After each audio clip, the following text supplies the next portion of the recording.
भारत में चल रहे दुनिया के सबसे बड़े कोविड वैक्सीनेशन प्रोग्राम का आज 7वां दिन है। पीएम ने आज खुद वाराणसी के लाभार्थियों और टीकाकरण करने वाले कर्मियों से संवाद किया। खुद को काशी का सेवक बताते हुए पीएम मोदी ने वीडियो कॉन्फ्रेंसिंग के जरिए 16 जनवरी से शुरू हुए अभियान पर फीडबैक भी लिया। पीएम ने कहा कि पिछले कुछ वर्षों में बनारस और आसपास के इलाकों में जो मेडिकल इंफ्रास्ट्रक्चर बना है, उससे पूरे पूर्वांचल को फायदा हुआ है।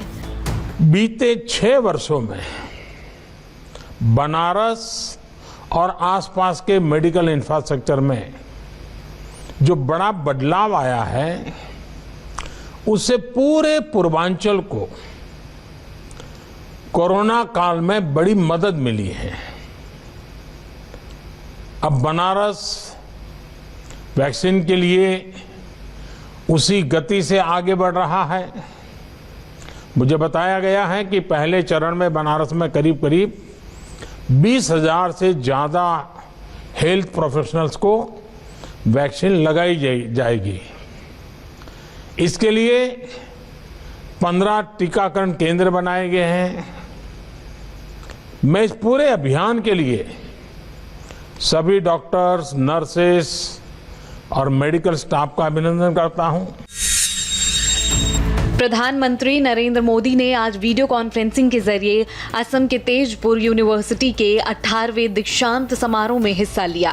इस माध्यम से पीएम देश के युवाओं को टीम इंडिया से जीत का विजय मंत्र लेने की सलाह दी। पीएम ने कहा कि भारतीय क्रिकेट टीम के सामने ऑस्ट्रेलिया टूर में क्या क्या चुनौतियां नहीं आई। हमारी इतनी बुरी हार हुई, लेकिन उतनी ही तेजी से हम उभरे भी और अगले मैच में जीत भी हासिल की। चोट लगने के बावजूद हमारे खिलाड़ी मैच बचाने के लिए मैदान पर डटे रहे और ऑस्ट्रेलिया में इतिहास रच दिया।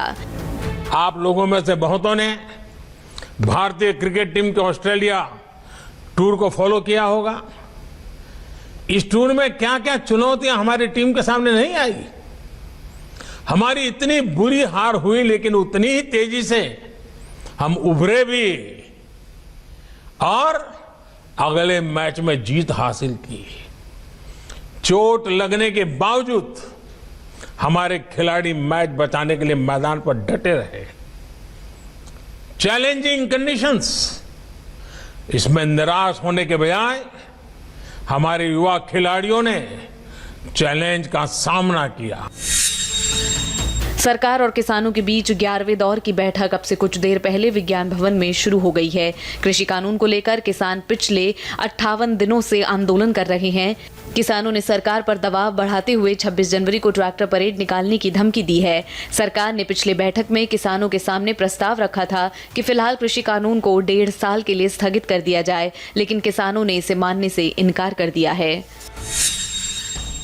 पश्चिम बंगाल का विधानसभा चुनाव जैसे जैसे पास आ रहा है, सीएम ममता बनर्जी की परेशानी हर गुजरते दिन के साथ बढ़ती जा रही है। आज ममता बनर्जी को एक और बड़ा झटका लगा। पश्चिम बंगाल में मंत्री राजीव बनर्जी ने मंत्री पद से दिया इस्तीफा। राजीव बनर्जी फिलहाल वन मंत्री के तौर पर काम कर रहे थे, लेकिन काफी दिनों से वो बागी मूड में चल रहे थे। शुभेंदु अधिकारी के बाद एक और बड़े चेहरे ने टीएमसी का साथ छोड़ दिया है।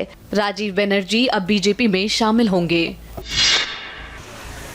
पश्चिम बंगाल में विधानसभा चुनाव से पहले टीएमसी और बीजेपी के बीच खूनी खेल थम नहीं रहा। वर्धमान में बीजेपी के पुराने और टीएमसी से आए नए कार्यकर्ता आपस में ही भिड़ गए, जिसके बाद बीजेपी ऑफिस के बाहर जमकर हंगामा हुआ।